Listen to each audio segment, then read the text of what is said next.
Today we're going to talk about the best first 5 mods for your car. These are mods that we think are essential to any car build and cannot be forgotten. First is an intake, which is one of my favorite mods. It increases noise when on throttle.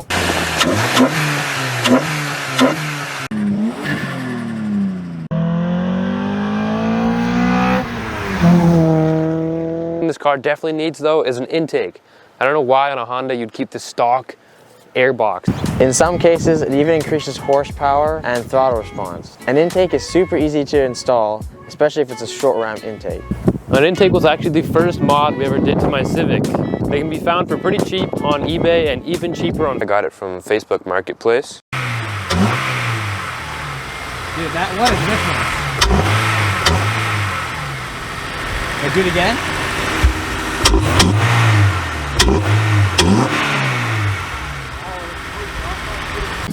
To pair with this intake, you definitely need an exhaust. Like the intake, it obviously increases sound, and if you get it tuned, it will definitely increase horsepower. And there's a ton of different exhaust setups that you can do. You can do an axle back, a cat back, a high flow muffler, a high flow resonator, muffler delete, resonator delete.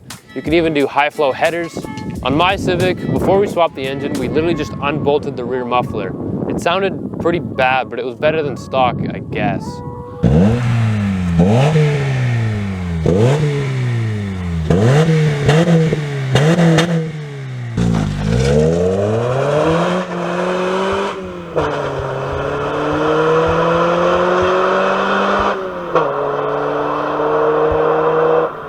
It was not better than stock. It was really bad. Later, once we swapped the engine, we actually put on a proper exhaust system. We had a 421 header, and it was catless with a high flow resonator and a high flow muffler, which was an awesome setup and it sounded super good.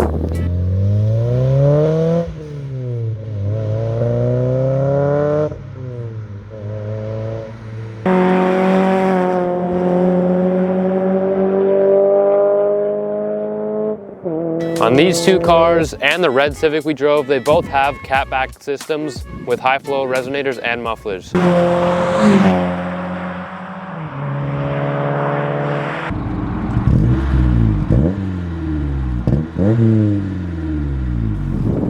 Next up is coilovers, which is an amazing mod for your car to both make your car look better and handle better. The BRZ has BC Racing coilovers on it, but as for the Civic, it has lowering springs. That's just the way it came when I bought it, but I think it's the perfect ride height. I do think coilovers are better with more of the adjustment, but I think this is at the perfect ride height, and for the money, I just don't think it's worth it.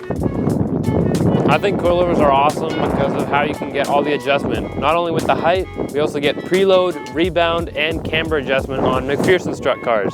You won't get the camber adjustment on double wishbone cars though. On the EP3, we put coilovers on that car as well, but with that car we didn't go very low. We left it kind of high. We did that so you could drive it really hard on kind of any roads. It could be rougher, it could be smooth, it doesn't really matter. You can just drive it hard.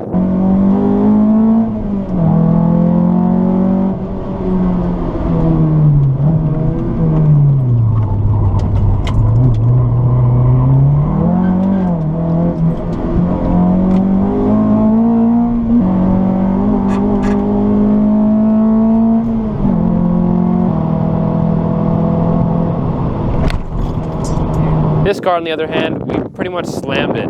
So it makes it a lot harder to drive on roads if there's any bumps or anything, because it just scrapes and rubs, and it's honestly not a lot of fun to drive fast, especially because it's set up so stiff, which makes the car pretty unsettled in the corners.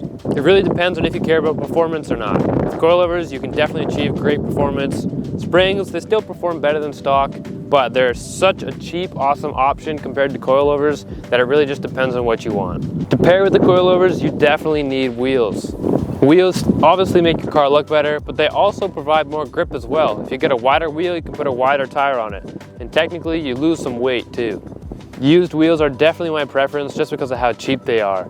If you've watched the channel, we've spray painted wheels multiple times and it comes out looking pretty good in my opinion. On the Civic, I picked up used RPF 1s, which we then spray painted a bronze color. That one I was able to put a 215 wide tire on there, which is an upgrade from the stock 205, so more grip, less weight, and it looks way better. One thing with the RPF 1s was the offset was really high, so the wheel was pretty far in the fender.